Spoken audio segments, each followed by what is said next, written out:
जय हिंद बहने, जय हिंद। आज भी एक वीडियो बना के डाल रही हूँ। यदि अच्छा लगे तो कमेंट्स करके बताइए। अगर ऐसी कोई बात दिल को छू जाए तो अपनी ज़िंदगी में उतारने का कोशिश कीजिएगा। अपनी ज़िंदगी में उतारने का कोशिश कीजिएगा। देखिए, आज मैं बहुत खुश हूँ, बहुत खुश हूँ। आशा करती हूँ कि आप लोग भी खुश होंगे, आप लोग भी खुश होंगे। जिस भगवान ने मेरे को इतना ज़्यादा खुशी दी, उस भगवान को दिल से धन्यवाद देती हूँ, दिल से शुक्रिया अदा करती हूँ और दिल से थैंक यू बोलती हूँ, दिल से थैंक यू बोलती हूँ। देखिए, अभी चारों तरफ राम लाला को लेकर कोई विरोध कर रहे हैं, तो कोई उनकी तारीफ़ कर रहे हैं, तारीफ़ कर रहे हैं। तो हमें तारीफ़ ही करना चाहिए, तारीफ़ ही करना चाहिए।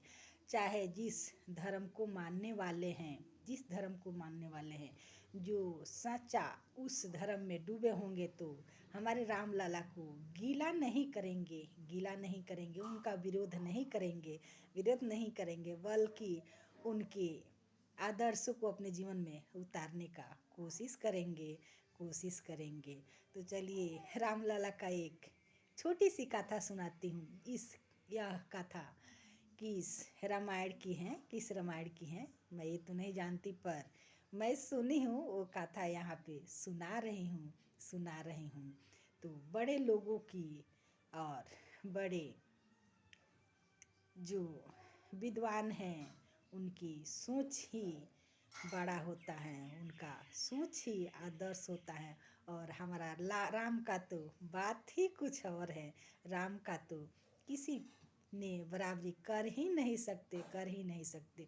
लेकिन एक भी आदर्श अपने जीवन में यूज कर लिए, उनका यूज कर लिए, तो हमारा जीवन बहुत सार्थक हो सकता है, हो सकता है।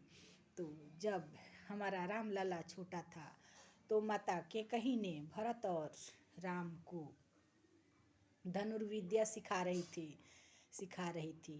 दूर एक पेड़ पे एक चिड़िया बैठी हुई थी। अपने स्वयं के पुत्र भरत को बोली कि बेटा चलो उस चिड़िया को निशाना लगाओ, देखती हूँ आप धनुर्विद्या में उत्तीर्ण हुए, पास हुए कि नहीं हुए।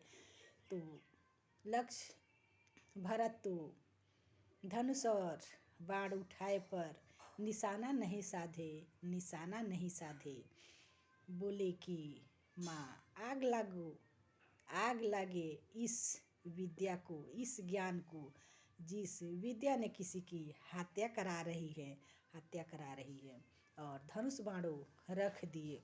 फिर माता कैकेयी ने बिना उत्तर प्रत्युत्तर दिए ही राम को आदेश दी कि राम आप निशाना साधिए, आप निशाना साधिए।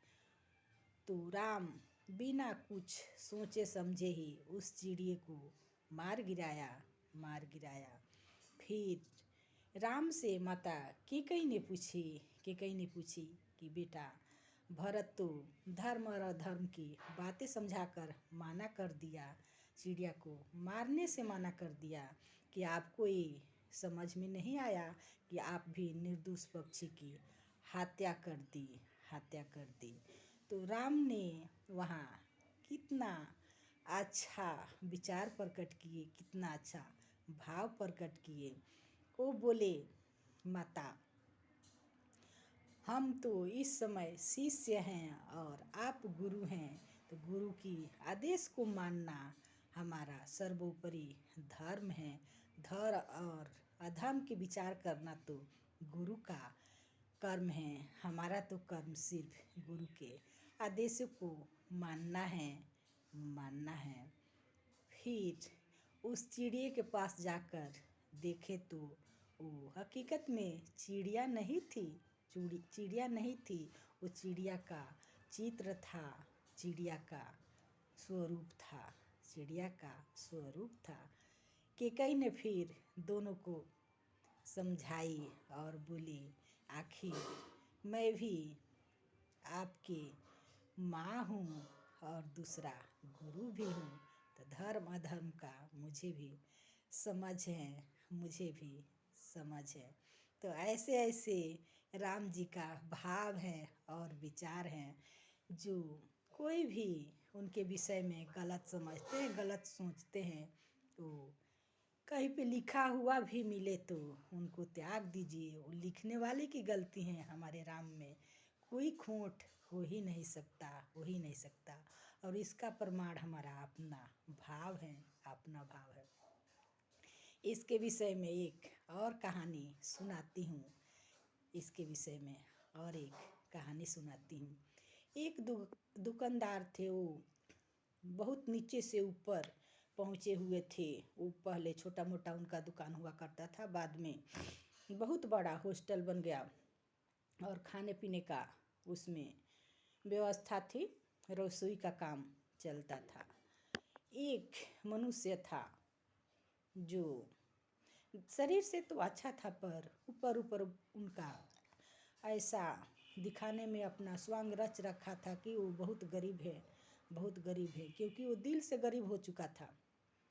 हकीकत में गरीब नहीं था, लेकिन दिल से गरीब था। जब उस दुकान में आकर बैठता था, दुकान के आजू बाजू जब बहुत भीड़ होती थी, तो वो छुप कर बिना कीमत चुकाए ही खाकर चला जाता था, खाकर चला जाता था। हर दुकानदार उसको देखकर अनदेखा करता था, अनदेखा करता था। एक रोज की बात है, किसी दूसरे ने उस भिखारी को देख रहा था और उनको पकड़ लिया। पकड़ कर बोला कि बिना कीमत चुकाए ही हर रोज खाना खाकर यहाँ से चला जाता है। तो उस दुकान के मालिक ने, उस दुकानदार ने कितना अच्छा जवाब दिया।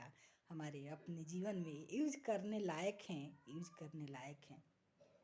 वो बोले कि देखिए, हर रोज मैं इसको देखता हूँ और देख कर अनदेखा कर देता हूँ, क्योंकि मेरे अपना खुद का भाव है। मेरे को लगता है कि शायद इन्हीं के भाग से हमारे दुकान में भीड़ होती है, तो उससे ज़्यादा हमारा आ जाता है। तो वो जो भिखारी था, खाकर ऐसे ही भाग जाता था। उस रोज से वो सुधर गया। उसी दुकान में उसी समय खाने के लिए आता था, पर उसका कीमत चुकाता था, मेहनत से कमाता था और कीमत चुका कर फिर जाता था। तो देखिए, वो भिखारी भी बदल गया। वो हकीकत में भिखारी नहीं था, लेकिन अपने मन से हार चुका था। इसलिए उनको अपने आप पे भरोसा नहीं हो रहा था कि मैं अपने मेहनत के कमीनी से खाना खा सकता हूँ। और उस दुकानदार का कितना अच्छा भाव था, कितना ऊंचा विचार था। तो ऐसे ऐसे लोगों से हमें सीखना चाहिए।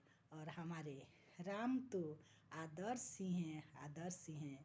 तो उसमें सोचने समझने की बात नहीं है। बस आँख बंद करके खुले आँख से तो उनके तस्वीर को बसाए और अपने कर्मों में उनकी जीवन की एक एक घटनाएं को यूज करे। हमारा देश आदर्श बन जाएगा और हम सक्षम होंगे राम राज लाने में। चले हम अपने से शुरू करें।